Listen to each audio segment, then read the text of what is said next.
नमस्कार, माझं नाव मतीन फ्रॉम डिजिटल इलेक्ट्रॉनिक्स पेड. एखादा customer top load washing machine घ्यायला येणार आहे. पाण्याचं प्रेशर पण आहे. टॉप लोड वॉशिंग पेक्षा फ्रंट लोड वॉशिंग मध्ये फरक काय आहे ते मी तुम्हाला सांगतो. टॉप लोड वॉशिंग मध्ये तुम्हाला हँडवॉश सारखी वॉशिंग क्वालिटी मिळते आणि फ्रंट लोड वॉशिंग ला तुम्हाला टंबल वॉश जसं धोबी पदार्थ कसा पडतो त्या पद्धतीची तुम्हाला वॉशिंग क्वालिटी मिळते.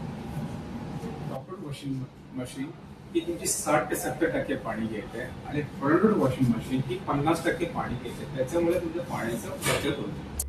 टॉप लोड मशीन मध्ये तुम्हाला 10 फंक्शन्स येतात आणि फ्रंट लोड वॉशिंग मशीन मध्ये तुम्हाला 20 फंक्शन्स येतात.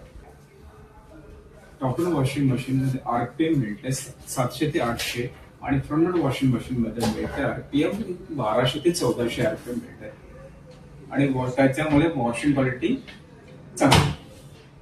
टॉप लोड वॉशिंग मशीन पेक्षा फ्रंट लोड वॉशिंग मशीन चांगली आहे.